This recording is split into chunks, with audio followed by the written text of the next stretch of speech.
Meeting's going live to YouTube now. Thank you.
We'll be getting started in about 2 minutes.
Hey, Carla, give us a couple minutes. I'll let you know when we're ready. Okay, Mr. Grant, thank you.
Carla, whenever you're ready, we can get started. All right, thank you so much, Mr. Grant. I appreciate that. The January 7th meeting of the Public Safety Committee will now come to order. I want to first welcome everybody to 2021 and thank you for attending this special meeting. Will the clerk call a roll, please? Mr. Alcoffer?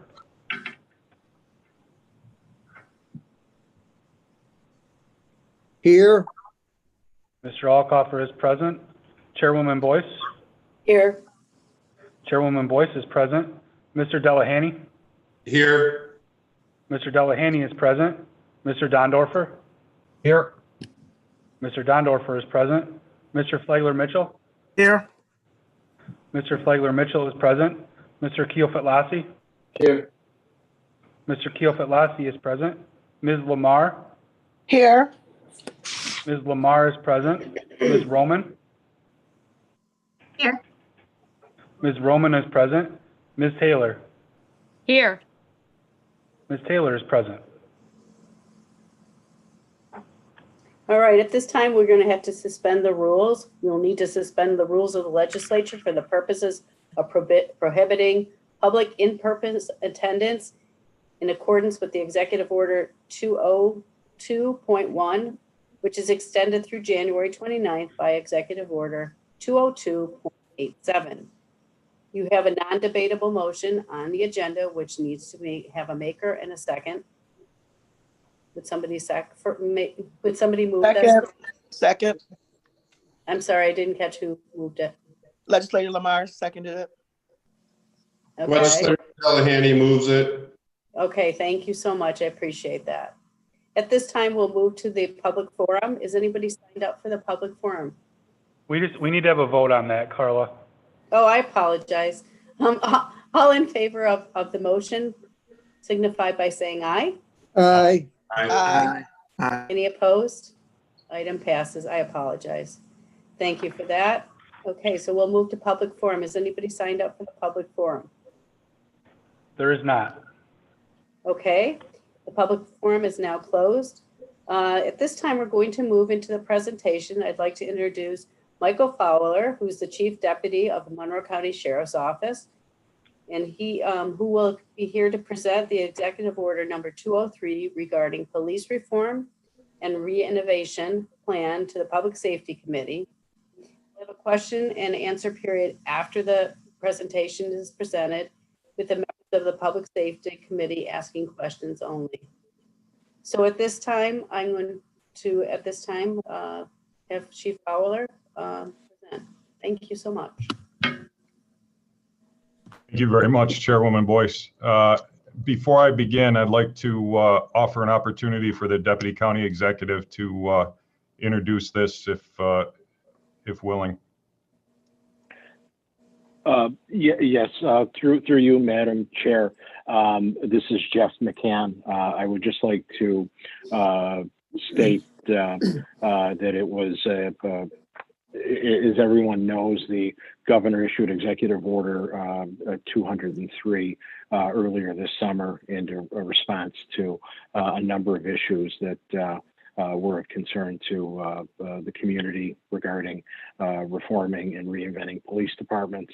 The county executive's office and the county administration met with the sheriff's department shortly thereafter and began to collaborate with them on this process.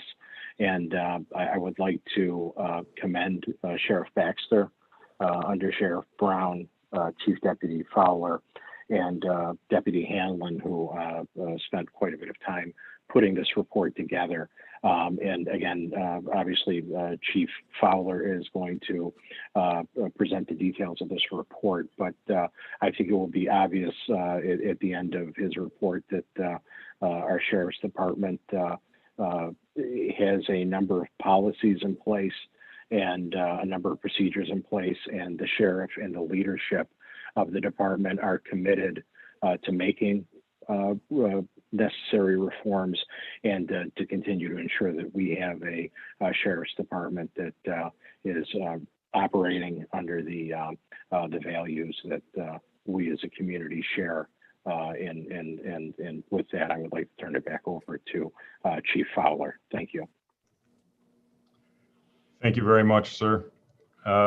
Through you, Madam Chairwoman, I'm going to share my screen, and I believe all the legislators should have the second copy of the presentation that was distributed this afternoon. Okay, we're ready. Thank you.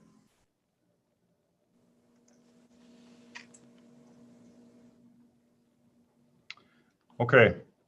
As the Deputy County Executive mentioned, this is our proposal to the county legislature in response to the Governor's Executive Order 203, requiring all police agencies in New York State to conduct reform and reinvention initiatives in their own local jurisdictions. So this presentation today is going to be a culmination of all of our research, all of our community input, and all of our hard work that's gone into this to try to imagine where the sheriff's office should be in the next few years and what it's going to take to get there, to make sure that we represent a police agency that the community can be proud of and that we are the police agency that they are looking for. So again, this is our proposal to the county legislature. We will need your approval on this plan to go forward. So the Public Safety Committee is the logical starting point for this. And we're looking forward to any input that we can get in this process. The agenda for tonight, I'm going to briefly review the requirements of Executive Order 203. We'll discuss what we would need out of support from the county legislature to make this happen. I'll give you an overview of where we are as a sheriff's office right now, and then I'm going to outline the 5 pillars of our plan going forward. We'll have certainly as much time as necessary for questions at the end of the presentation. So the requirements of Executive Order 203 state that the Chief Executive Officer of the county is tasked to get the sheriff and the stakeholders together to develop their plan. I won't read these word for word, but it requires a comprehensive review of all of our strategies, policies, procedures, and practices to look for areas of improvements. We must seek and consider public comment, and then get this plan adopted by the county legislature no later than April 1st in order to qualify for state funding.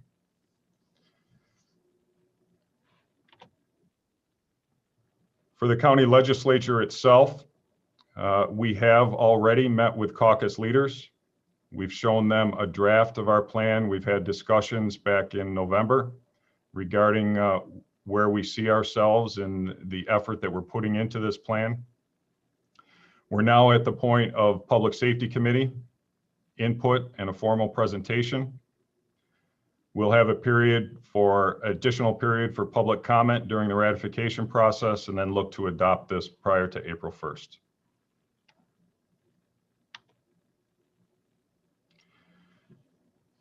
These are the actual requirements that the governor lays out. The next 3 slides are specific tasks that we must do. So step number 1 is call together the stakeholders, review your current strategies, develop a plan, and then these are the efforts that, in general terms, these are the efforts that we've taken so far. On the right-hand margin, you can see several local organizations. Several of those are faith-based groups that we continue to work with on a weekly basis. They have provided input. We've had educational sessions, discussions, and several of those groups are publishing their own reports on what they envision police reform to look like. I can assure you that although we may not be 100% in concert with those groups, we have taken the majority of their input and made it part of our plan. And we continue to have meaningful discussions, and we will always accept input and continue those discussions towards a better sheriff's office. We also made sure that we included input from the deputies themselves. That's important to us. They are a key stakeholder in this, and we want to make sure that their voices are heard. They're the ones that will have to buy into this plan. They're the ones that are the face of the agency out in the public, and we did include them in this process.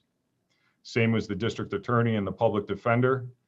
We have open communication with them and readily look for and accept any input that they can provide. You'll notice at the bottom here, I talk about community engagement meetings, specifically with A zone and B zone. We have already accomplished C zone. We were able to get that in before the COVID in-person meeting restrictions really took hold. So we need to accomplish A zone and B zone as soon as we can get larger groups in a public setting. And that will be a priority for us as soon as we look forward to that day. Task number 2 is that comprehensive review of our current policies and procedures. Executive Order 203 was first published in June of last year. It took several days for any guidance to be published on that.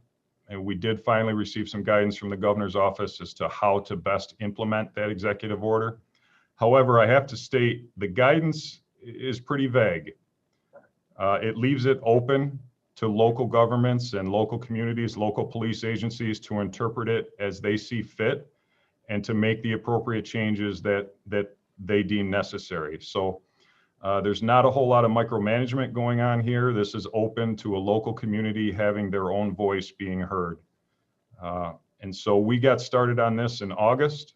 We devoted a full-time deputy to this project, had to take her off of the road patrol, and she's been instrumental in this process. But just to show you the effort that's gone into building this proposal, that several hundred man hours of work has gone into this, and we did not take this lightly. We look at this as a very significant step, and it's really going to define our agency probably for the next generation. And for that purpose, we devoted all available resources to it. One of our key areas when it comes to the sheriff's office is our values-based culture. Sheriff Baxter implemented this in 2018. It was not just a cursory document which try to capture in a short period what we were trying to accomplish. It really was a full research project. It was buy-in from all ranks and all members of our agency, members of the community, our civilian employees as well. It really is a culture change for us, and we're very proud of that. And he was able to roll that out in 2020. So it went live in 2020 after several months of research and planning. And now our efforts are going towards building that strength in our new deputies and our newer supervisors to be able to live that values-based culture. So that really is the foundation. I'll get into that a little bit more in our slides, but that really is the foundation of our agency. And our belief is if you follow our values-based culture, everything else should really fall into place.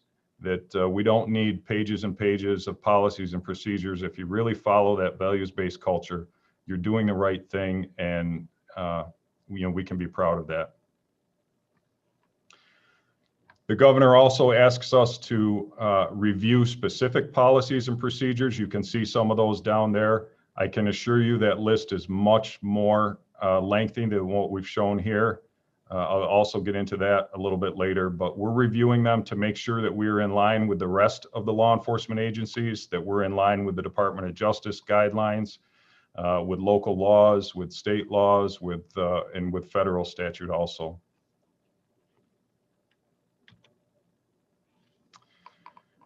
Talks about public comment. Certainly one of the key elements of this is the public is the most important stakeholder in this whole effort. So getting their input, although sometimes can be difficult, we certainly welcome whatever we can get. And we've tried our best during this COVID time to engage with as many residents of Monroe County as possible.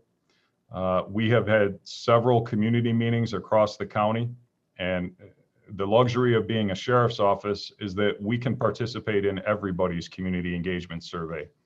So if the town of Irondequoit, the town of Brighton has a community engagement meeting, we participate in that also because obviously as a county law enforcement agency, we're often in those towns and dealing with those residents also. We held a specific survey to the residents of Monroe County for a week-long period at the end of October. We got a wealth of information out of that survey. I'll get into specifics here in a little bit. We're also working with Roberts Wesleyan.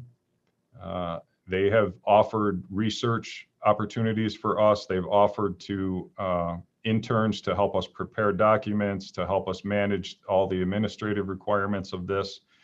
And really the fact that they are an independent agency outside of law enforcement that's helping us gather information that's proved beneficial. I know it may be hard to believe, but some members of the public don't feel comfortable sharing information with law enforcement. So it's proven beneficial to us to use an outside organization that's able to do this for us. And then obviously, once this plan is approved, we'll be looking for the county to transmit that certification to New York State to ensure that we can continue to remain eligible for New York State funding. So the following slides are an explanation of where we see ourselves as a sheriff's office right now and the efforts that we've already been putting in place over the past several years. I mentioned our values-based culture, a redefined mission statement with our intent that all of our bureaus come together as one team. We empower our employees, we collaborate both internally and externally in order to accomplish our mission and provide the highest level of law enforcement services to the public.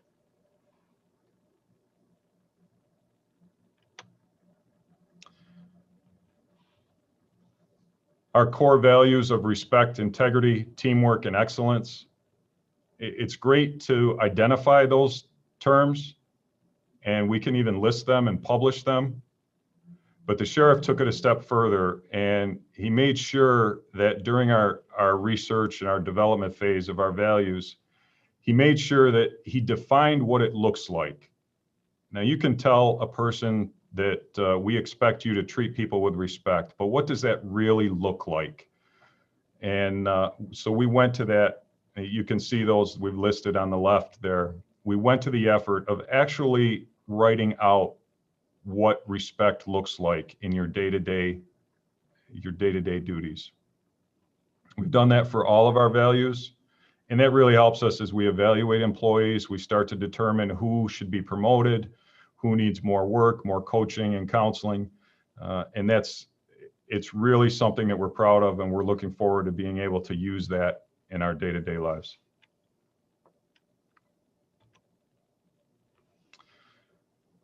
During our community engagement, we were quite surprised to realize that a lot of the public does not recognize that the sheriff's office has been accredited through New York State for several years. In fact, we were nationally accredited for a number of years, and then we made a decision that we could still meet those national standards, but not have to make the budgetary obligations and the staffing obligations for all that administrative requirements that they put on us. We could still meet those high standards without having to actually become accredited. We could accomplish the same purpose and the same goal by going through New York State's accreditation process. So that's what we're doing. We're focusing on our New York State accreditation. We're going to continue that. We've been accredited since 1992, and we have no intention of stopping now. But those accreditation standards are significant. It's well over 100 standards that police agencies must meet, and it requires an external evaluation in order to be re-accredited. That's an important process. It helps us ensure that we're doing the right thing and that we have model policies. We're in line with everyone else. We're in line with the best practices. and we get an outside set of eyes on our policies to help us accomplish our objectives.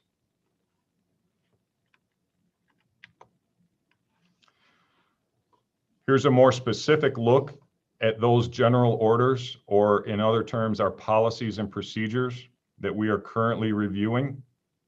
We were very pleased to realize that our policies and procedures are very well in line with the recommended model policies.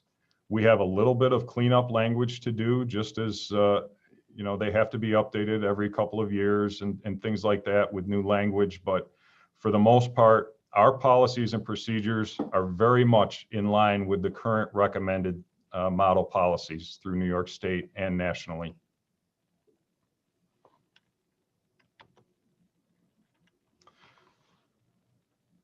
We've also tried to educate the public and our stakeholders in what actually is the current role of a road patrol deputy. We all have an idea. People watch TV, they see the shows, and they have an understanding of what we're out there doing. But we really could do a much better job explaining to the public on what our day-to-day duties involve and all of the responsibilities that we put on the shoulders of those men and women that we expect to go out there every day and save lives and property. There's just some examples there on the left of all those requirements that those deputies, those standards that they're held to, all those formal laws and regulations and things that they have to follow, policies and procedures. And what I'd like to point out is that that list is not all inclusive, especially over the past handful of years. We are asking them to take on more and more every day. Specifically for us in the sheriff's office, we've had a period of the past several months where we're recognizing several deputies for entering burning buildings, but things kind of outside of their job description. But we also have to look at the other side of it, that it's not just those life-saving incidents, those real reactions that they have to take on a split second, those decisions they have to make, but it's also the more challenging, difficult questions they face. We talk about technology now and cell phones, computers. The role they play in solving crime right now is significant. So we're putting an awful lot of educational requirements on our deputies, and we expect them to have a working knowledge of all of these things. And they're going to families' houses for family troubles or domestic incidents or things like that, and they're having to coach people through things such as dealing with social media with the kids, or all sorts of bullying through social media or on the internet, all those sorts of things that we never really think about that deputies face every single day. You really have to in your toolkit, you really have to have an awful lot of resources or know who to reach out to, because you can't be a subject matter expert in every single area that we're expected to resolve.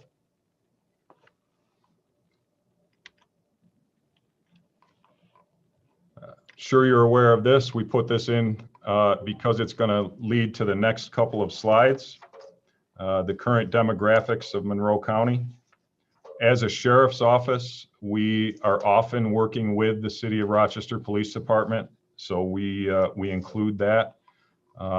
You'll see in a couple of slides exactly how much effort we put into the entire community, not just the suburbs.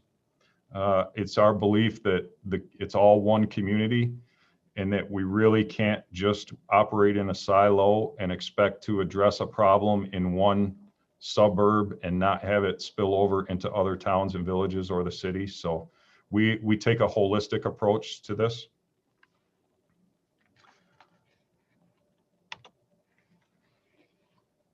Here's an example of our total calls for service for the sheriff's office. You'll notice the legend at the bottom. We divide it by our zones of operation, A zone being the eastern side of the county, B zone being the southern, and C zone the western portion. That fourth category is our special operations category, and that includes everything that does not fall into one of the three zones. So that would be your City of Rochester calls, that would be your Lake Ontario calls, the Genesee River, the airport, things like that, that just don't naturally fall into one of the other categories.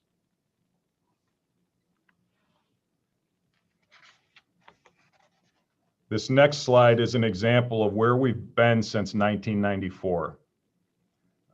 This is our calls for service. And I do have to add a disclaimer that our software for statistics is quite antiquated. So there's a little bit of variance every time you try to run these numbers. You get just a little bit of a different answer. It's a little hard to explain. That could be a whole meeting in itself, but that's one of our goals, is to try to correct that in the next few years and make sure that we have absolutely 100% accurate data when it comes to calls for service and enforcement, things like that. But you notice that it's a little bit of a roller coaster ride. We're currently in a downward trend when it comes to our calls for service. However, overall, it's a steady increase since 1994. And the reason we put 1994 as a starting point is because that's the last time that the Sheriff's Office made any type of significant staffing changes. And since that time, with the same number of personnel and the same type of assignments and districts, we've been steadily increasing our responsibilities, our calls for service. There's a hidden aspect to this slide, though, that has to be addressed. The overall calls for service is increasing. However, what's also increasing is the amount of complexity and the time spent on each one of those calls for service. I kind of alluded to that earlier when I talked about technology, talk about all the aspects that go into a criminal investigation that we perform now, as opposed to what we did in 1994. And I can state that I was here in 1994 and have seen that transition, and it's been unbelievable where we are now compared to where we started off in 94. We'll get into that just a little bit later.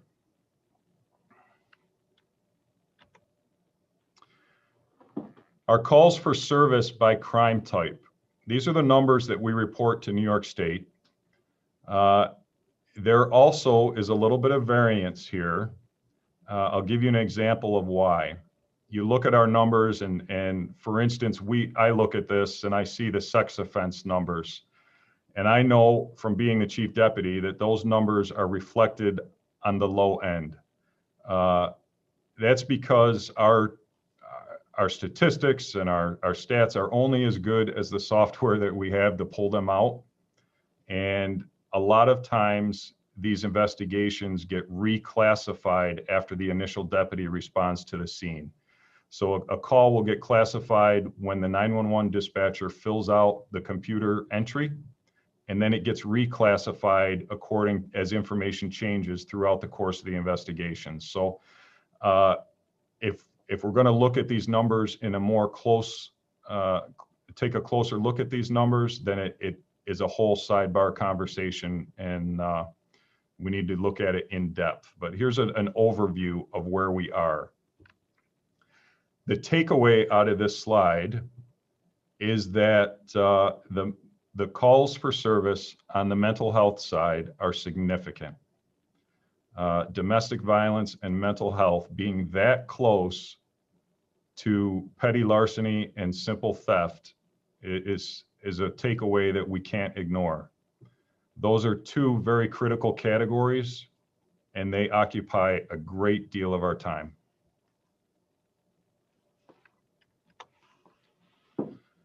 Our traffic enforcement. We included the demographics of citations that we've issued compared to our demographics of the county. As chief, that's something I want to know. The sheriff wants to know that are we enforcing and are we issuing citations in a manner that is comparative to the demographics of the county? And when we look at traffic citations, we're very close. I also have to point out that as the note says, the deputies really only issue traffic citations less than half the time. So the majority of those traffic stops are verbal warnings, and then the drivers sent on their way, and there is no written record of those traffic stops besides the computer entry. What we also have to point out in regards to the demographics is that those are approximate demographics. There is no method of capturing a person's race on a traffic stop other than what you observe and asking the driver. And we've instructed our deputies that we do not want them getting into a conversation about race while standing on the side of a busy roadway. We don't think that's appropriate. So when they fill out a ticket, there is a question as to the race of the driver. A lot of times we will answer that question as unknown, because if it is not clearly obvious to us, we're not going to get into a conversation about race on the side of the roadway. We don't think that's appropriate. The state would like us to track that number more accurately.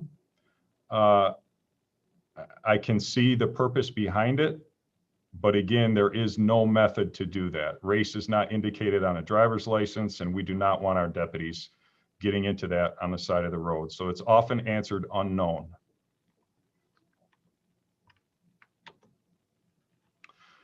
Our total arrest statistics and demographics. Again, this is divided by New York State penal law, which would be a criminal infraction, and then the vehicle and traffic law in blue. The criminal arrests are fairly steady in the low 3,000s, about the same. Our traffic arrests have fairly steadily declined over the few years. I can tell you that that's not due to any specific deployment method by the sheriff's office or education by the public. We talk about the ride sharing companies hopefully helping our DWI numbers decline. We don't have any accurate data to reflect that. I can tell you that we do have less deputies to devote to that. That is one of the things that we struggle with. The requirements for deputies to be in various areas. We certainly need them in the districts, patrolling their districts, and sometimes having a special detail for traffic enforcement has to take a back seat to the priority response to calls for service.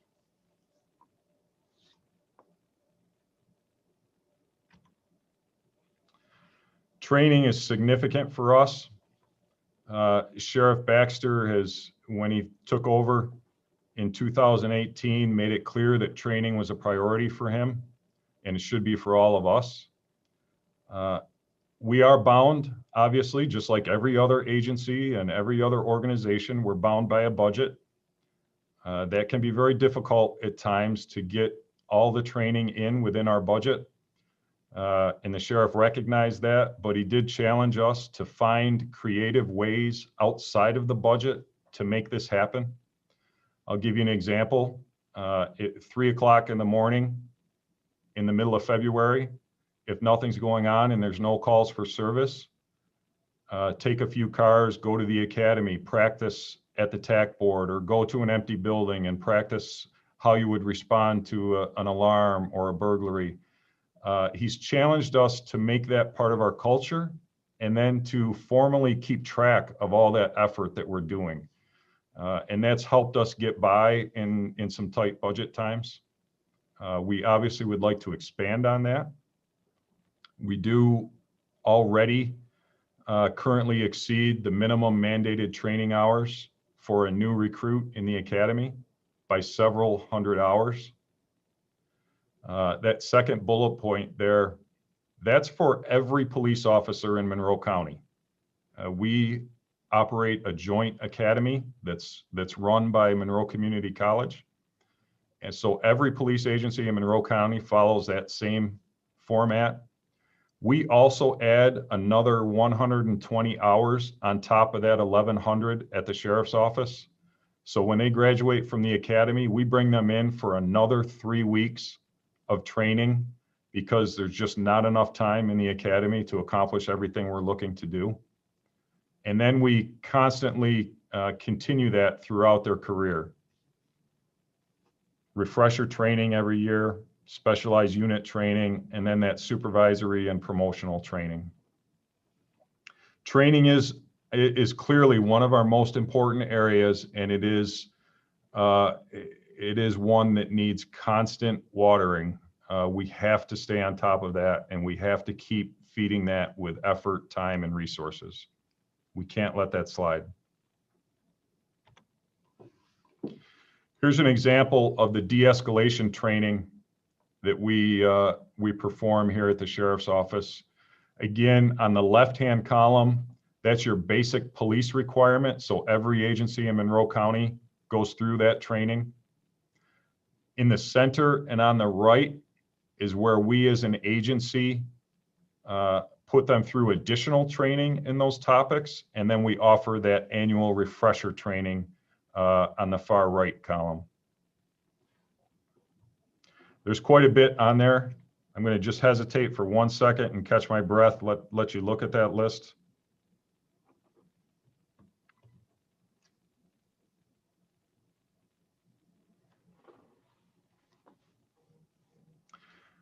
At the very bottom, you can see the footnote explaining what we did this year for a in-service training. Now, when I say in-service, that means every single deputy comes in for an 8-hour class, and we do that at least twice a year, sometimes 4 days a year. So that's significant. That's a day of overtime or a day off of their normal assignment where they have to go perform this training, and they have to be evaluated and successfully complete it. And we try to keep the topics rotating. When we talk about defensive tactics and we talk about firearms requalification, those are obviously mandated, and we have to do those every year. So there's kind of a small window as to what we get to put down for training. And as the chiefs, we get together in the Law Enforcement Council and we discuss what's important to all of us, and we try and agree on those topics and then provide them to the entire county so that we're all receiving the same training.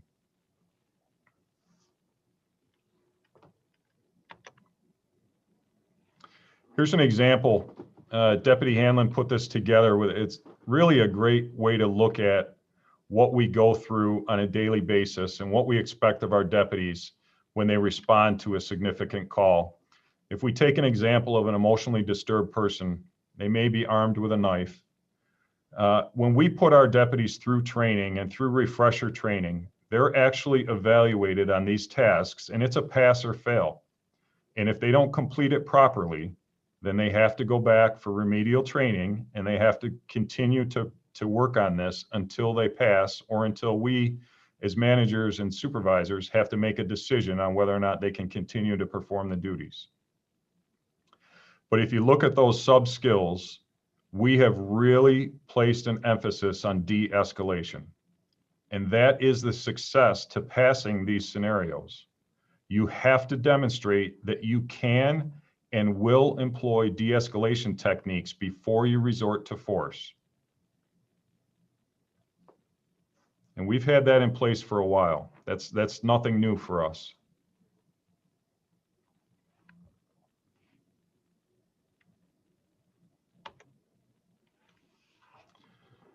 A little more specifics about our process of teaching defensive tactics and how we manage that physical aggression. Our instructors were actually part of the New York State collaborative that helped rewrite the defensive tactics program. It's nice to have a local voice in what comes out of Albany, and we're proud of that, and it's helped us get to where we are. We do teach controlling the head of someone that is physically resisting us. but that does not mean we teach chokeholds or neck restraints. We do teach how to direct their face away from ours and how to manage the control of their body. It's really tough to turn your body towards a police officer to aggress us or to cause harm if your head is looking in the opposite direction. There is a distinct difference between head control and a chokehold, and we have to be very careful how we talk about that. We do not endorse chokeholds at all unless you reach that area of the necessary force where that's your only option to protect your life. Again, we do that once a year, and we take the feedback from that training. We talk with other agencies. We regularly communicate with the state of New York and the Division of Criminal Justice Services to make sure that our policies are in compliance with the recommended policies and that our training standards are where they need to be. Here's the slide that displays our use of force compared to call volume over the past 5 years. So for instance, in 2015, we responded to over 238,000 calls. And out of all of those calls, force was used only 89 times. There's another story to this. Not only are we talking about 89 times, but the sheriff's office is very restrictive with our deputies. So even if we just have to manipulate your wrist to the small of your back to put the handcuffs on, that qualifies as a use of force and requires reporting and investigation. So the majority of those 89 incidents are very insignificant. And if need be, we can have further discussion on that and get into further numbers, and you'll see that it even drops dramatically when we talk about injuries to deputies and injuries to the public as well. But we're proud of those numbers. That's an awful lot of public interactions with very little use of force.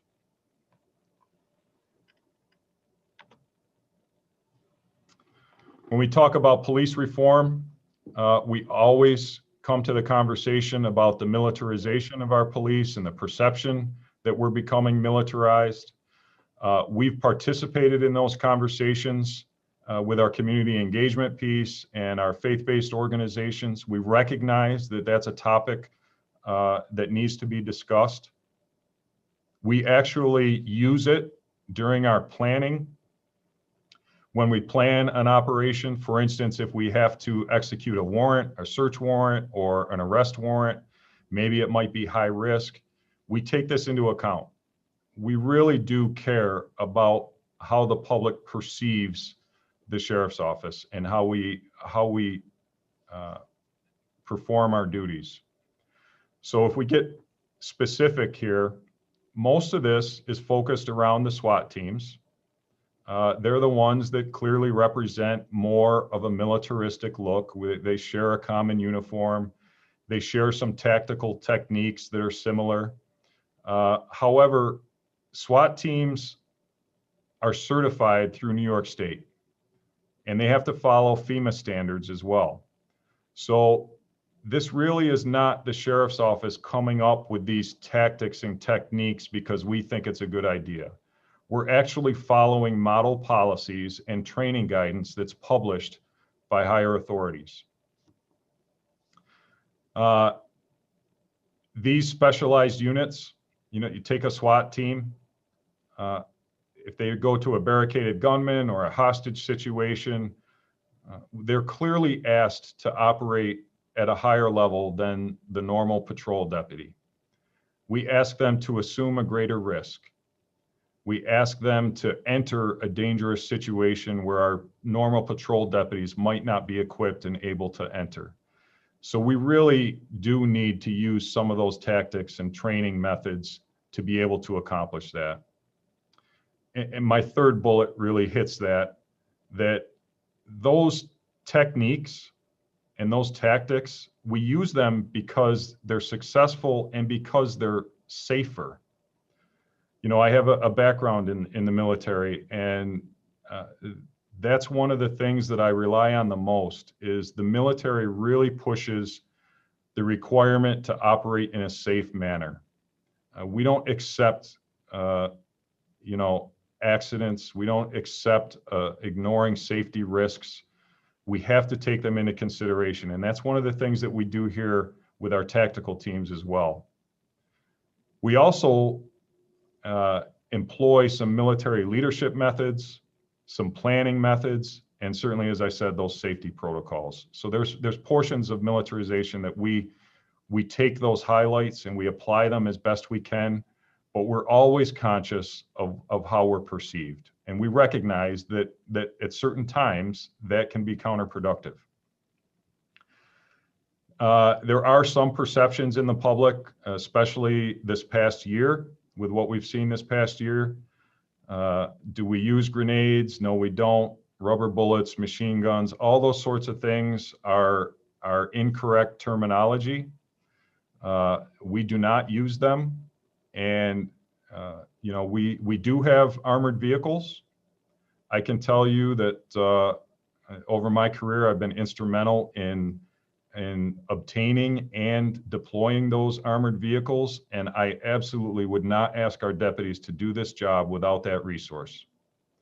However, I can also say that we do not employ those armored vehicles in a manner where it's unnecessary. For instance, we're not going to put those armored vehicles out in a situation that the risk does not justify their use. We're very clear about how we use our armored vehicles and how we use our tactical teams, also our canine teams, all those specialized resources. We are very, very cognizant of the public perception and the fact that just deploying them or having them in the area could really cause us more harm than good.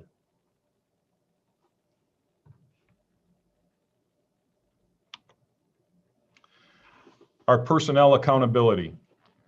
Most people are familiar with the concept of an internal affairs department. We do have an internal affairs unit. They report directly to the sheriff and the undersheriff and are performing investigations all the time. You can see down there that we've had 235 complaints referred to that unit since 2015. Of those 235, 91 of those cases were referred to the sheriff for discipline, and that discipline was handed out. You know, I would ask you to remember that all sorts of things become a complaint. And we are more than willing to investigate and research and self-critique to make sure that we're not missing anything. We encourage our supervisors to look into that. We encourage them to refer things to the internal affairs unit if they can't resolve it at their level. It's not something that we hide behind. We recognize that not everyone's perfect, and we have to be critical of ourselves and be able to take that look at ourselves to make sure that we're doing the best we possibly can. Our goal out of the internal affairs unit is to educate and rehabilitate those deputies that may have made a mistake. They may have needed additional training. That's our goal. We recognize that you can't do that in every single instance, but we go into that process with trying to get a good employee back on the right track. But sometimes, as I stated, that can't be done, and the sheriff is more than willing and has demonstrated that at certain times there's a need to separate them from employment. We also conduct internal audits annually on every section of the sheriff's office. This is done by a specific unit that we have assigned. They report to the commander, and their written reports are produced and sent directly to the bureau chief and then the sheriff for review, corrections, implementation of new policies, procedures, or training, and then are filed and stored and used for reference later on. That's something we're very proud of. Not a lot of agencies do that. This is, when I say 100% audit, I really mean 100% audit every year of every section, and a written report is prepared. And we use that to make improvements.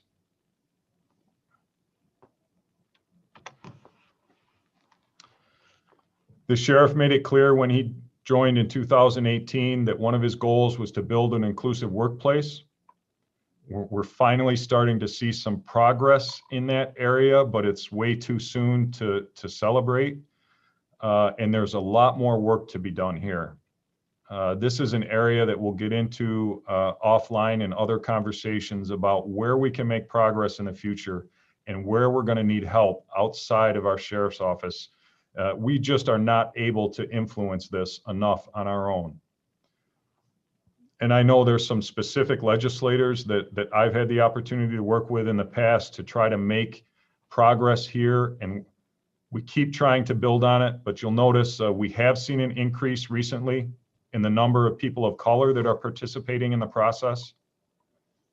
The sheriff has also made 3 appointments to executive command level positions that we're very proud of, and they not only are they people of color, but they are the right people to lead this agency into the future. They weren't selected just because of their color. They were selected because they were the right person to lead this agency, and that's an area that we're very thankful for. There is work to be done, though, and one of the areas that we need to improve on is helping people prepare for the test.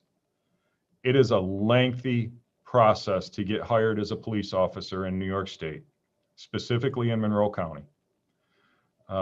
And honestly, people lose interest, and they have to get a job, and they will go off with somebody else because it takes us almost 18 months to get through the process. And we can't expect people to sit home and not have a job for 18 months. So that's some area that I know the sheriff has undertaken an effort in that. The county executive is on that topic, and we're going to be looking for some assistance to try to lobby in Albany and try to make some changes to the civil service process.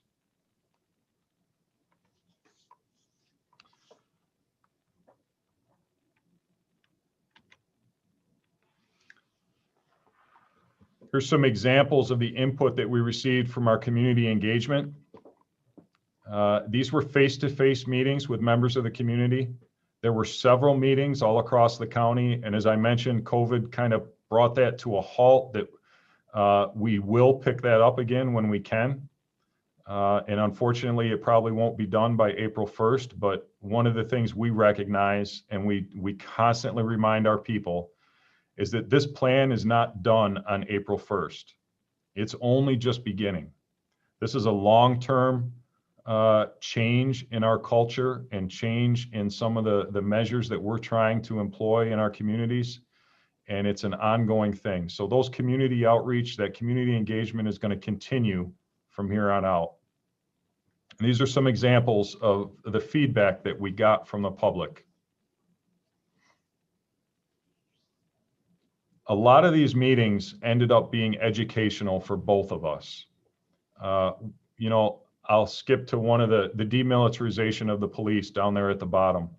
You know, that was a hot topic, but it allowed us to engage with the community and to talk about how we actually employ those resources. And more often than not, the public left that table stating to us, now I get it. Now I understand why you do that. And I had no idea why you needed an armored car, you know, an armored vehicle. Well, if we have to evacuate you from your home because there's a barricaded gunman next door, I would much rather put you in the back of that vehicle and drive you to safety than have to walk you down the sidewalk. That's just a brief example of some of the input that we got from the community.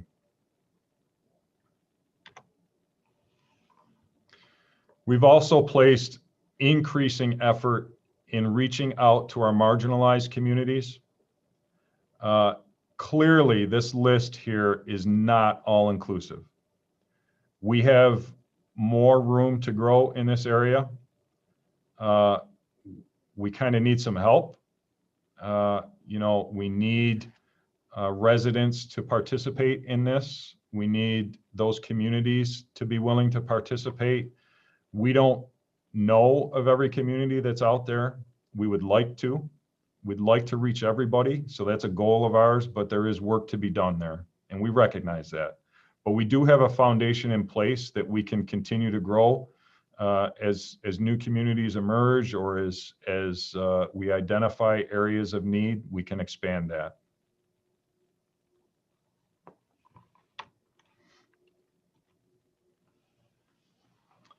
Again, some examples of what we already do.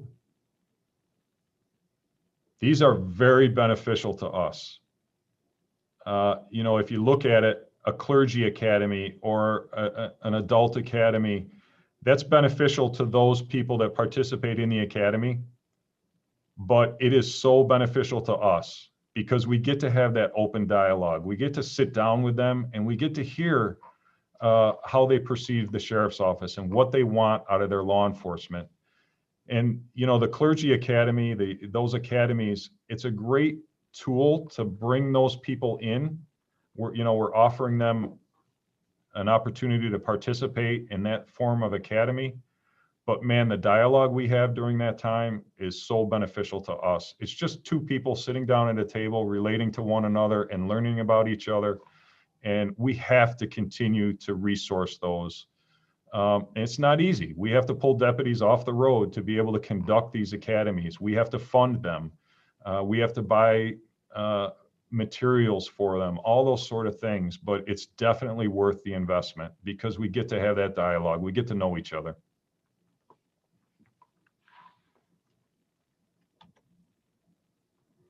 So here is the specific portion of our plan. I laid out where we are now and all the previous effort that's gone into this, but here is the meat and potatoes of our plan going forward. It is based off of President Obama's task force report on 21st century policing. Through all of our discussions and all of our research, that really is the document that everybody keeps coming back to. We didn't just pick that out of, at our own desire. That really is what the public, that's what the faith-based organizations, that's what all aspects of our community expect of us. So it's just naturally the right answer to use that as our model for our 5-pillar plan. The first pillar is transparency and trust. We all know how important that is. It's easy to say that you're transparent and to want to build trust, but you have to walk the talk. And, again, just like everything else, it takes resources and it takes effort to accomplish all of this. We really need to make progress in this. The sheriff's culture and attitude is of complete transparency, but it takes an awful lot to accomplish that. So these are some of the areas that we are going to focus on going forward.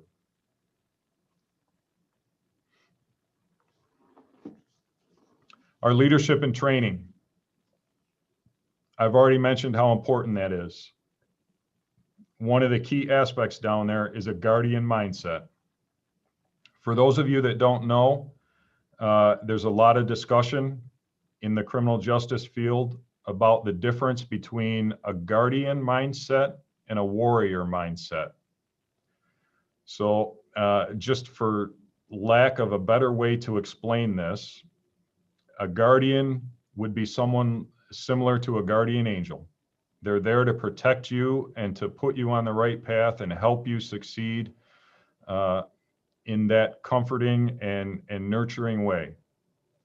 A warrior mindset is the sheepdog. They're the ones that have to protect the flock in the face of danger. And so there's a great deal of discussion when it comes to a guardian versus a warrior mindset. In the academy, we absolutely have to teach the warrior mindset. We cannot expect deputies to come home safely to their families, responding to the type of calls that they go to, if we don't teach them how to protect themselves and protect the public.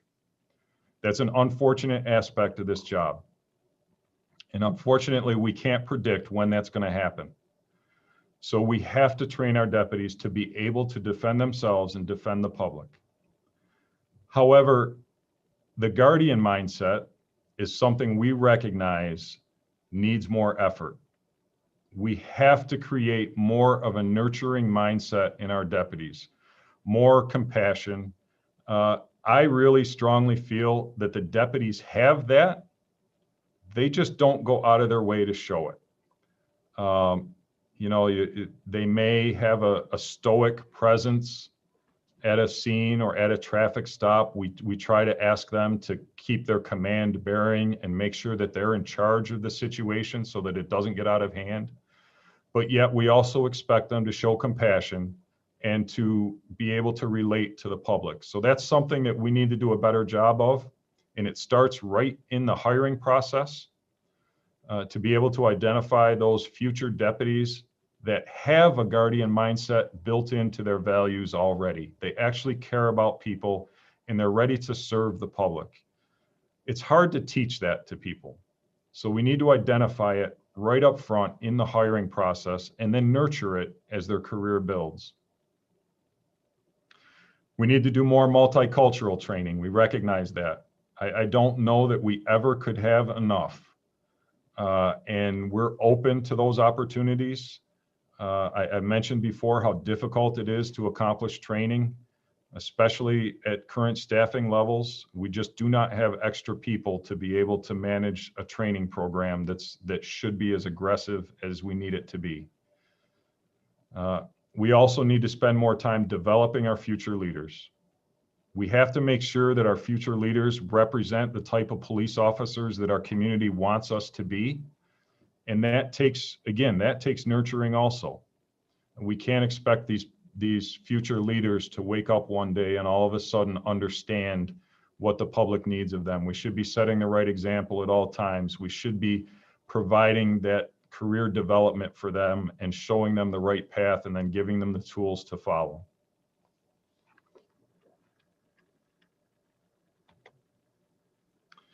Number 3, I discussed the importance of our values-based culture earlier. Here's just some brief bullet points on that. I just mentioned our leadership development. A significant portion of that is our written evaluations that we perform every year on our employees. It's meant to be constructive feedback, and it's meant to guide them on the right path for their careers. Well, we've known for a while that needs to be looked at again and redeveloped. We could do a better job with that. It is on our list of priorities to accomplish. I wish I had enough time to accomplish everything all at once, but it is a priority of ours that we are going to get to. We also are looking for changes to the promotional process. This goes right back to hiring also. The New York State civil service process really dictates who our next leaders are. And I really need, we need the public support, we need the legislators' support to be able to lobby Albany and civil service and get some flexibility in here that we can actually promote people that reflect our values instead of just score the highest on the exam. That's just a brief example of what we're looking to try to accomplish there. Our community engagement piece, honestly, that's one of the easier things to identify and easier things to fix. The problem is the deputies that we send to those community engagement events are the same ones that have to leave and go handle the domestic violence incident. They have to handle the car accident. They have to handle the neighbor troubles. So they're managing all that at once. And it's tough. We really made an effort, just as an example, we made an effort. We're one of the few agencies that did this, by the way. Over the summer, after COVID really took hold in our community, police and the public took a step back. We got several requests for the drive-by birthday parties. Would we support the drive-by birthday parties? And a lot of agencies elected not to put the resources forward to that and to conserve them for that priority response. We kind of took a different approach to that, and it was not easy because, as you can imagine, we got several requests. However, we bent over backwards trying our best to meet every request that we got, to at least have a deputy drive by, wave, turn the lights on, but say happy birthday through the loudspeaker to that 6-year-old and her family at the side of the road that can't have that birthday party, all that sort of thing. That may seem like a very easy thing, but to us, we got a benefit out of that we didn't expect. The deputies came back to the office and they said, that was one of the best things I've done all year. You get to have that interaction in a positive format with a family as opposed to always dealing with people on their worst days. So it benefits us and it benefits the public. And there's just some other examples on there. We could go on and on. The big hold up to that community engagement piece is, again, it's our staffing. The deputies have to be available in order to attend those events. And that we can't predict that.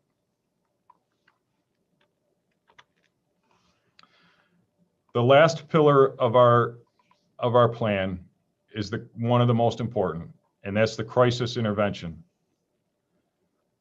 This just, we're talking about crisis intervention not only for the public, not only in the manner in which we respond to their most dire moments, but how we take care of ourselves and how we make sure that our deputies are cared for and that they have a wellness program that ensures that they can have a successful career, that they have a means of discussing things with professionals, and they have a means of eliminating stress in their lives so that when they respond to your crisis, they're not already carrying their own baggage on their shoulders. Because it makes it tough for me to help you with your problem if I'm just completely overwhelmed with my own. And that's an area that we have labeled as one of our biggest priorities. And, as you see there at the bottom, we talk about that multidiscipline response for the community, the forensic intervention team, that mental health forensic intervention team that's been so much in the conversation lately. That is one of the best things that's happened to this community and to law enforcement in several years. And that is a model of success that we need to keep nurturing. And I'm even going to go a step further and say that model right there, we should employ within our own agency as well. The deputies will seek out these team members and these professionals and ask for an hour of their time and go have coffee and unload all of their individual burdens on these team members because they trust them so much. They respect them, they respond to calls for service with them, and they know that they have their welfare and their well-being at heart. And I would love to be able to expand that and have them internally as part of the sheriff's office to be able to sit in roll calls, to be able to have coffee with the deputies and recognize when they're struggling with something. Unfortunately, a few years ago, we had a very critical incident in the town of Sweden. And unfortunately, a young boy lost his life to domestic violence. And it was one of the most horrific events that any of our deputies have had to be involved in my whole career. And I can tell you that the success of that forensic intervention team, to this day, they are still getting involved in that case. And they're still listening to deputies, and they're still helping us manage that and helping us ensure that we have a wellness program for our deputies so that we can provide the best service to the public.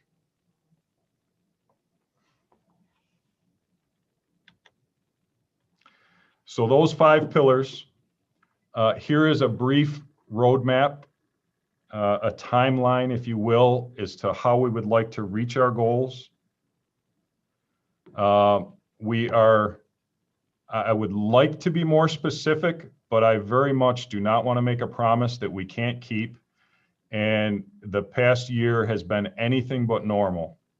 Unfortunately, I am not in the position to predict and recognize how much resource we're going to be able to apply to each area. So we're leaving it a little bit open-ended, but we expect to be challenged on this. We expect and would be willing to share with everyone the progress that we're making and the obstacles that we're facing. We're certainly going to be transparent in this process, and we're open to accountability is my point.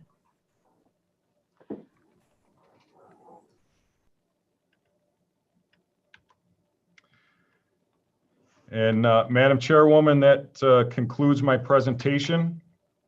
I am at the service of the committee for the rest of the night, however long you'd like to engage in discussion and questions, and I'll do my best to answer whatever I can. All right, thank you, Chief Fowler. I appreciate that. At this time, there will be question and answer period for committee members only. I know there are many legislators that took the time to listen to this presentation, and I do appreciate them being here this evening, but we're going to limit it to committee members only. So at this time, I would ask that if you do have questions, that go through the chair. Thank you. Yes, thank you, Madam Chair, through the chair to the administration. I heard several times about the benefits of the FIT team being with the sheriffs, and also that some of your calls are, a large amount of your calls are mental health. It makes sense, and from the Black and Asian Democratic Caucus, we asked that, you know, they consider putting the FIT team under the sheriff's department for several reasons, right? One of the reasons is that you're dealing with more mental health on the field, more so than ever, and also that it also can help the officers, because, you know, being a former firefighter, I know how it is to be able to bring my issue out before my peers. But if I have that person who I know is practicing this, and this is what they do professionally, and I done build a relationship because we working side by side, going to calls and things, I know that I will be able to pick up the phone and be able to get a lot off my chest. I'm saying, do that make sense to you, through you, Madam Chair, to the administration? Will that work? And do you have the capacity that can make something like that happen? Through you, Madam Chair. Through the chair, sir, I definitely think that there is opportunity there. I do think we have to be careful that we as the sheriff's office don't want to bite off more than we can chew. We certainly need the support and the efforts of the Office of Mental Health. We can't do this without them. They are the key component to this. But as you alluded to, when we talk about officer wellness and we talk about taking care of the employee so that they can perform their duties the best manner possible, then yes, I think that portion of it we could take under our umbrella, and we could work in concert with the Office of Mental Health. But when it comes to actually providing that service to the public, I really think we need to defer to the Office of Mental Health for that portion of it. Thank you. Just to you, Madam Chair, to the administration, if currently right now, if we had a call, you recognize that there are mental health issues going on, or the call turned haywire, you pull up and everything is fine, and then it just go off the chain, right? Like so many of our calls when we go to scenes, sometimes we come and don't seem like nothing. By the time we leave, it's like, oh my God, what just happened, right? Do it benefit to have a special unit within the sheriff department that can respond connected to the sheriff department, like a hybrid connected to the sheriff department as well as the health department, to ensure that the officers are there and they have their backup, as well as the mental health professionals who can also have your backup. And do you believe that that can work? Through you, Madam Chair, to the administration? Through the chair, I definitely am a fan of the hybrid model. Look, we've learned time and time again that you cannot be successful operating in a silo. You just can't. This profession requires coordination and collaboration, and the more we can do that, the better service we'll provide. So I am a fan of the hybrid model, but there are, one thing we have to recognize is that we're dealing with a county of 750,000 residents, right? Right. So there is going to be a high demand for this service. And can the sheriff's office take that on ourselves? No, the answer is no. However, we can certainly expand that reach, and we should have more discussions on what that final product looks like, because there's a lot of other agencies involved here that need that resource. Absolutely. Thank you. And I would love to, be a part of that if you all would allow me to, through you, Madam Chair, to the administration, because I believe that, being a former firefighter myself, I know firsthand what our brothers and sisters in the law enforcement and the EMS sector goes through, the things we see that the normal citizen won't see, the smells that continue to come up every so often when we are just sitting down like, oh man, that's like, I remember smelling that at 9/11 in New York City, you know what I mean? Yep. And so there are things that many folks cannot connect that we can connect because of our fields and our background. So I would love to be able to sit down with you all as well as the health department and see if we can come up with a hybrid model that can be the model for, counties throughout this United States. I believe there's a major need for it. Thank you. And through you, Madam Chair. Thank you. Any further questions? Madam Chairperson, I have a couple questions for Chief Deputy Fowler. Through you to the Chief Deputy, over and over through your presentation, you've spoken to us about your call volume and the expectations that are being put forward to the Sheriff's Office and the deputies on a daily basis. Legislator Flagler Mitchell brought up a couple outstanding points and outstanding things that I actually had notes on, so I'm not sure if he's looking over my shoulder, looking at my notes too, but thank you for bringing those up. Has there been any talk in regards to increasing the numbers of deputies that you have on the road? Because some of the things that I see that we are supposed to be putting forward and that we would like to put forward in the future are going to be a significant drain on the already depleted manpower that we have. Is that something that has been talked about or something that has been proposed at all to move forward? Through the chair, yes, sir, it has. We have, for the past several years, we've been pushing towards that. We recognize that we have a fiscal responsibility as well to the taxpayers, and it's not something we go into lightly. It's easy to say, let's just throw additional people and manpower at the problem, but we felt it was necessary to do it the right way. So we have already gone out to bid for a vendor to be able to provide us with a legitimate external study to help us determine what the appropriate deployment methods and staffing numbers are for our agency. We are really looking forward to getting that started. We probably are only just a couple months away from signing the contract and making that referral and getting it in. But that we feel it necessary that we need to do that due diligence before we start throwing a number or personnel stats at this sort of problem. And that's a significant step forward for us. Great. And through you, Madam Chairwoman, to Chief Deputy, all your deputies have body cameras? Through the chair, sir, we're currently at approximately 96 to 97% We don't have quite enough to cover every single instance where we might send a deputy out onto the road. However, the sheriff made a significant effort 2 years ago to fix that problem. We finally received the majority of them last year.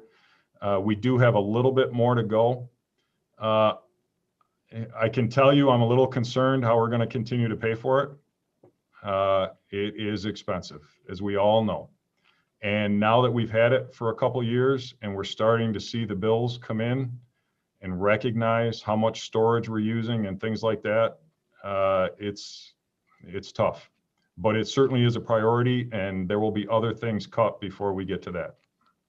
Okay, thank you. And through you, Madam Chair, in regards to the promotions, your promotional process, I understand that you do have a written portion of the test. Do you have parts 2 and 3, for instance, that may be more specific to the sheriff's office and kind of what the sheriff's office is looking to have in a leader in your organization? Through the chair, yes, sir, we do. We participate in the New York State Civil Service written exams up and through the rank of lieutenant. We also have a assessment center that they participate in, which is a scenario that they're provided with. It changes every test. Sometimes it might be an employee issue, a coaching, counseling, or a discipline issue that the supervisor has to deal with. Other times it might be a tactical scenario on the training board at the academy. We rotate it so that they can't predict what it will be. And then we also take the average of their last 3 written evaluations. They get credit for that. They also get a credit for seniority. So there's 4 aspects of the promotional process that we take into consideration. I've already mentioned how we'd like to improve the written evaluation. That is a significant goal of ours, and we're going to get to it. But there needs to be, what we don't have yet is, how does this promotional candidate reflect the values-based culture that the sheriff has made so important to our organization? We need to be able to evaluate that. We need to be able to capture it, but we also have to be able to train the deputy that that's what we're looking for, and this is what it really looks like. If you're going to treat people with respect, these are the things and the steps that you actually have to carry out. So we need to give that to them ahead of time, nurture it, and then be able to evaluate it. Great. And last but not least, through you, Madam Chairwoman, to the Chief Deputy. You spoke a little bit, Legislator Flagler Mitchell brought it up in regards to the support for deputies, and peer support was one of them. Mentoring programs with other deputies was one of them. I've heard a rumor throughout the years that going outside of the department to seek help is not something that the men and women in law enforcement or EMS or the fire department are very apt to doing. And again, I don't know all the logistics of cash-wise, money-wise, how much it costs here and there, but are you able to at any point shift any of the funding that goes to these outside resources and kind of reallocate them towards these fit people who are in with the deputies, who know their mannerisms, who can tell when there's something wrong, who can be more interactive with them, as opposed to hoping that that deputy or hoping that that supervisor picks up on something and kind of mandates them to go see that counseling session? Through the chair, when we talk about reallocating funding, I'm not sure I can appropriately answer that question, because we participate in the county's employee assistance program. So I couldn't tell you exactly how much of that budget allocation goes towards that, and whether or not we could actually get rid of it and replace it with a fit team. I can tell you that we don't take advantage of the employee assistance program because the deputies don't trust it. And that is not an earned reputation by any means. It's just they're apprehensive of it. And let me, for those of you that don't know, I'll set the scenario. If a deputy wants to reach out and seek help because they're carrying the burdens of the last call they went on or whatever they saw, that 6-year-old boy that had his life taken. You know, they go and they reach out for help, and they never know what's on the other side of that desk. They don't know the person. They have no idea, does this person recognize what I see every day? Do they know that I have a certain amount of coping characteristics that I can deal with it? So I'm going to put my career in this person's hands. And, you know, it's an unfortunate but necessary evil. The New York State SAFE Act requires that practitioner to make a referral back to the sheriff to say this person can't perform their job and we have to take their weapon away. That's absolutely could be the most appropriate response. And we would absolutely do what's necessary for the welfare of everyone. However, the deputy approaches that meeting with a great deal of hesitation. If I spill my guts, I'm going to lose my job. And that's what we've struggled with over the years.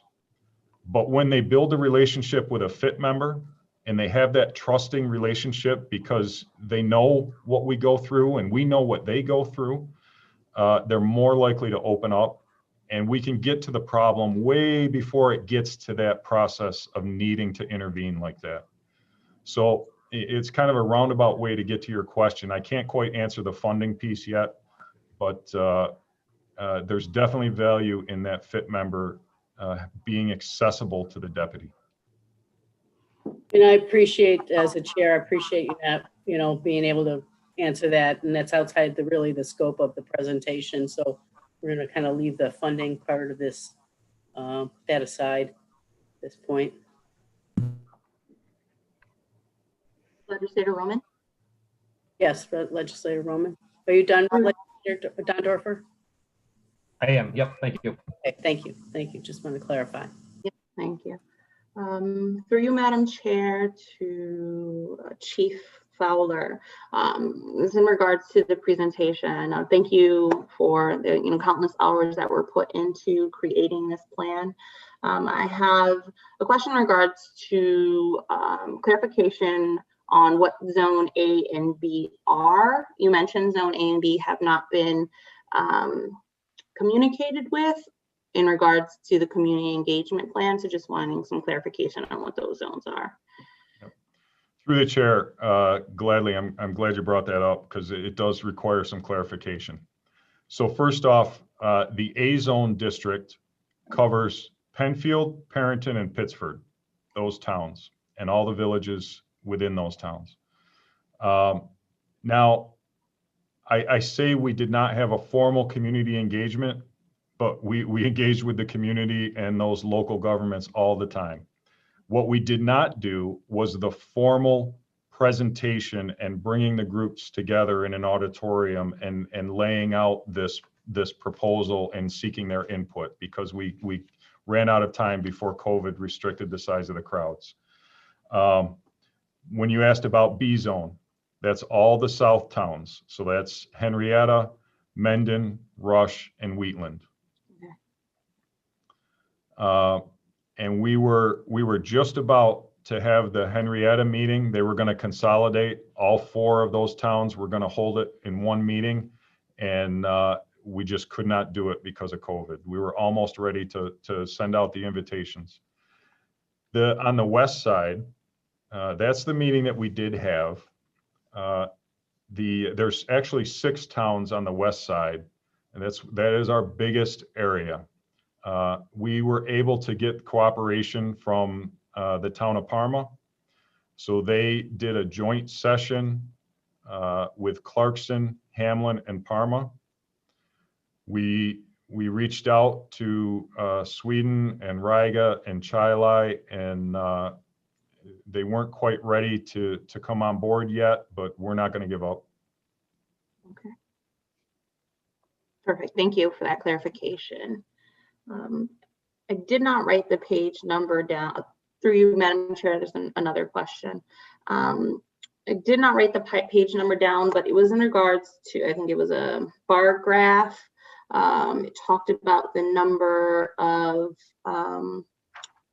phone calls, and then you discussed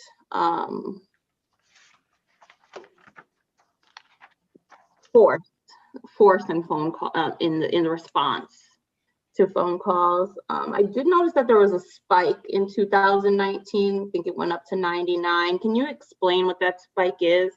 And then my follow-up question to that is, do you believe that this plan will help to address the spike that seems to be occurring in regards to force in response to calls? Through the chair, I believe you're talking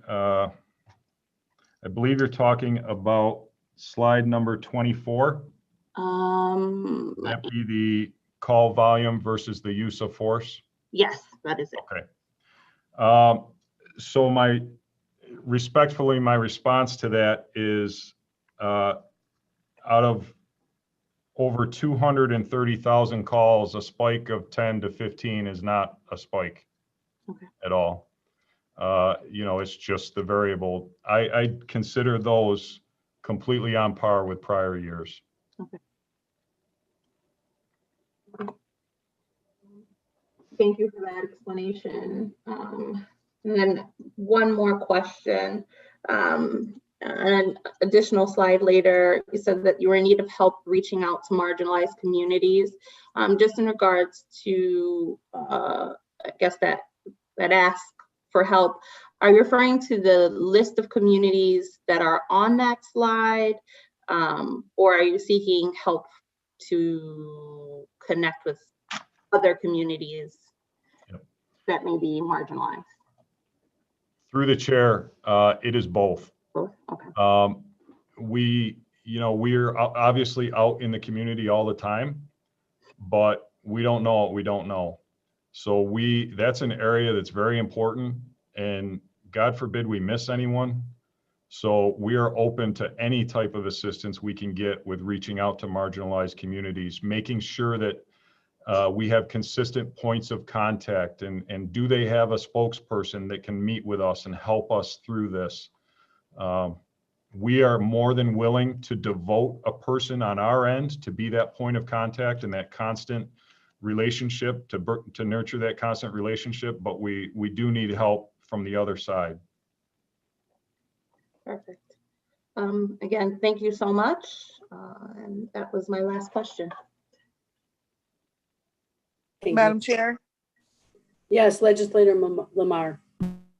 Happy New Year, everyone. And thank you, Chief Fowler, for your thorough and thoughtful presentation.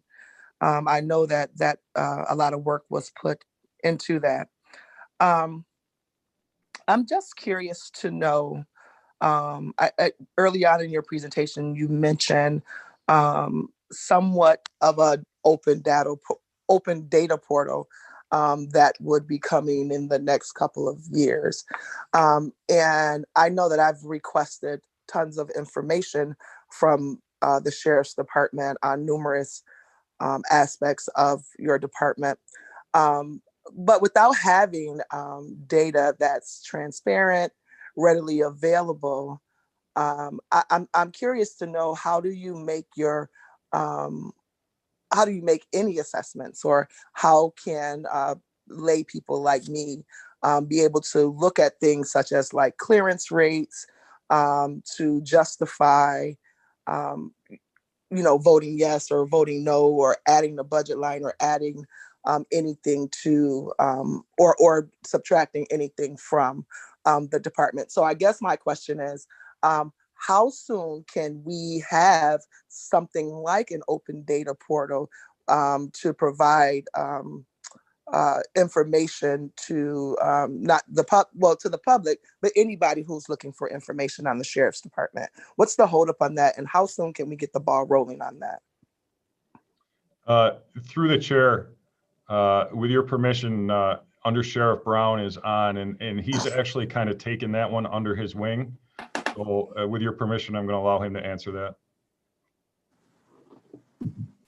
Through the chair, this is Under Sheriff Brown. Coming from the city that had this robust open data portal, and then coming to the county that doesn't, the city also had 4 people full-time that helped populate the open data portal. So what I noticed in the county was that we were way behind on compiling our stats. So we actually have a position now that we've been trying to fill for quite a while that COVID has interacted or interrupted, I guess, to fill a position to help us with that, to get our information up and to get the data out there so people can just get on and look just like the city.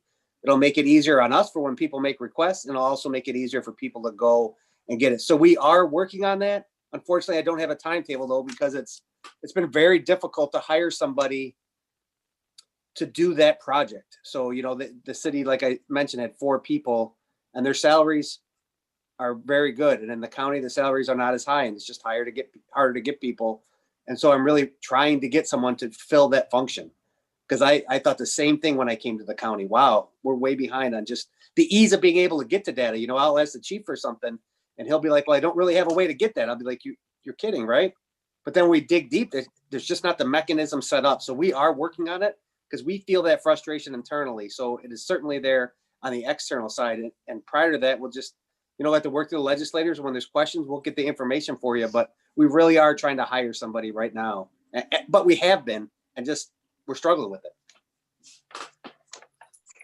it. Thank you for that, Corey. Through you, Madam Chair, just to extend an olive branch to Corey, I would be more than willing to offline talk to you more about that.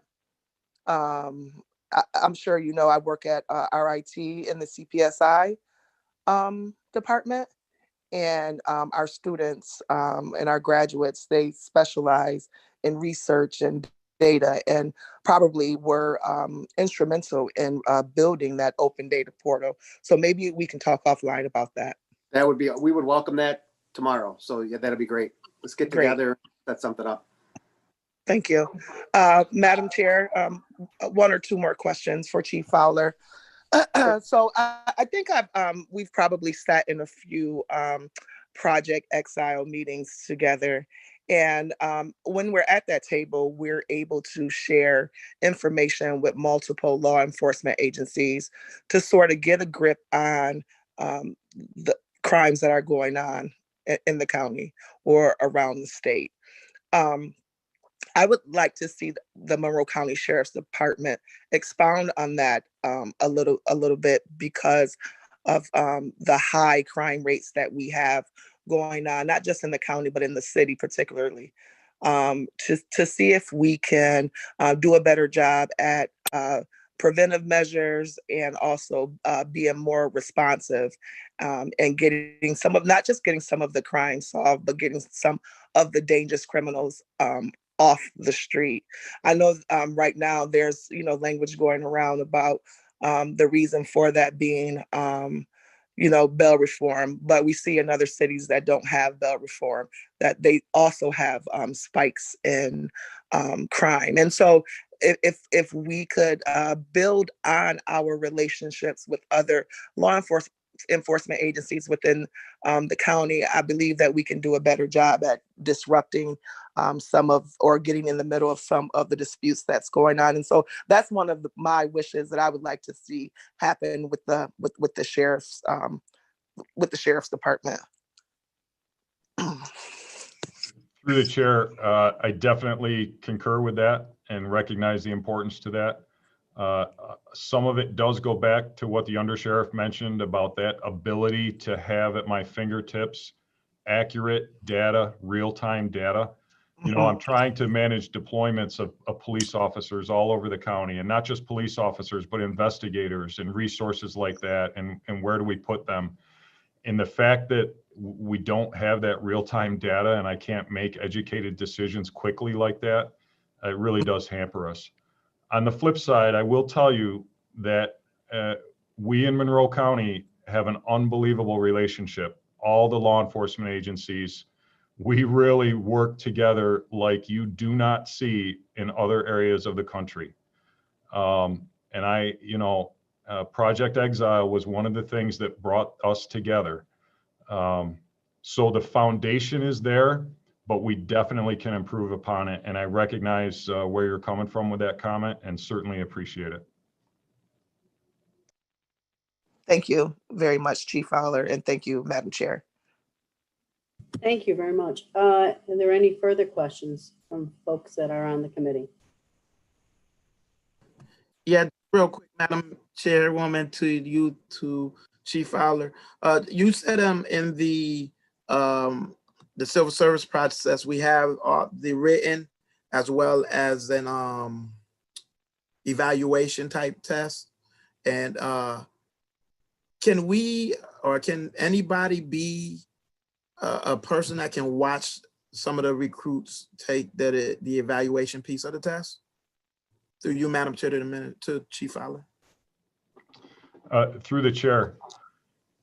That's a little bit of a complicated answer. We have to disclose ahead of time to each of the candidates who will be participating in that assessment process, not only who will be evaluating it, but who will be a role player or who will be participating. And those candidates have the option to object to that if there's some sort of conflict of interest.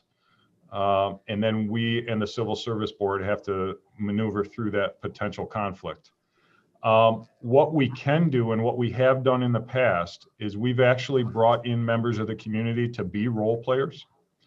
You know, when I took my captain's exam, we actually had a member of the Pittsford Village Board serve in that capacity and hold a meeting with the zone captain. So I had to play the role of a zone captain communicating with the board member. And it was great. It was outstanding because he knew exactly what his role was. And I was trying to determine what my role would be. So there are opportunities for that. There's also a new thought process when it comes to assessment centers, and it's getting more public input. The point of having observers who at the conclusion of, they don't participate, but they observe or they watch the recording. And at the conclusion of that, they provide their input to the board, to the evaluators, saying, is this the type of person I want supervising my police officers? And there's some value in that. The hard part is we really have to structure the assessment to be able to bring out those values. We have to write the script in the right way so that we can measure those values. Thank you. Through you, Madam Chair, just to Chief Fowler, whenever the opportunity comes, please consider me. All right. Thank you. Thank you. I just had a question myself with regards to, you talked about extensively, Chief Fowler, with regards to the techniques used, not using any chokehold unless absolutely necessary. Is there something that you could share with the committee, maybe a video or some kind of training? Although I don't want it to be something that's going to be misconstrued, because I'm sure that the average, other than legislator Dondorfer, would misinterpret any of the training. So I don't know if there's anything that's available.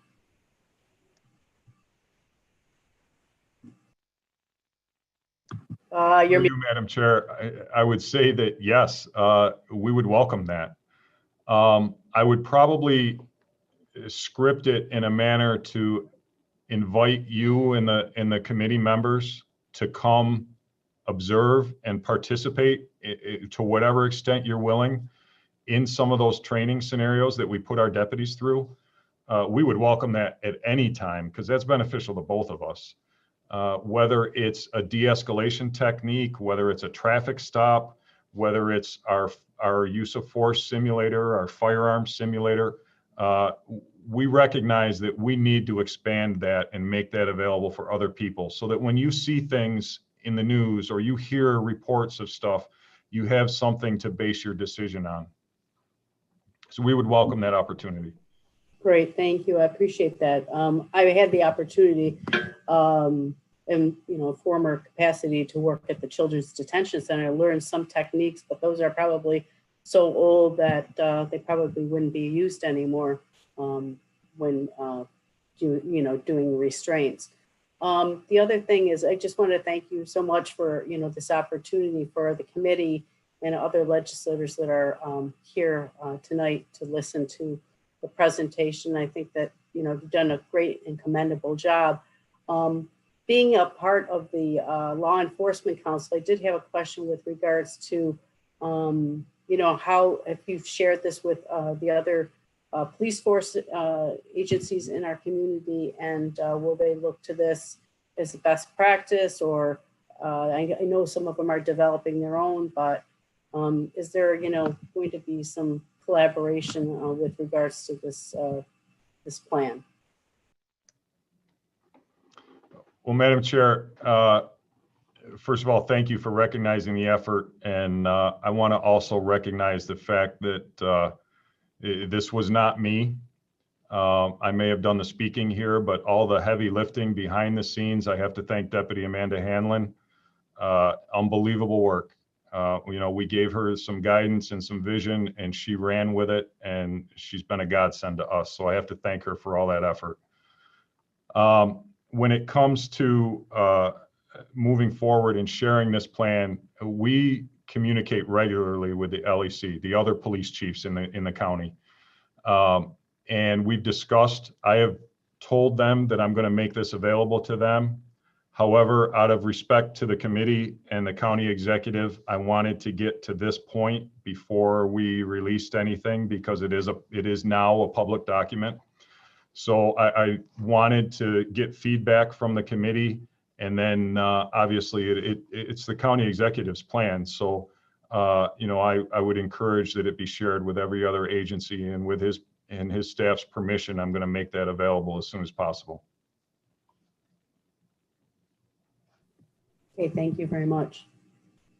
Is there any other further discussion on the plan? Okay, so at this time, I got to get to my script here. I apologize. The special meeting of the legislature will now be called, we'll call it out of, apologize. We will adjourn this meeting, and then our next meeting of the Public Safety Committee will be on January 29th. Oops, I apologize. Nope, I'm wrong. I guess I should have got my script up before I quit. On January 25th, 2021. And so this committee is now adjourned. Thank you so much.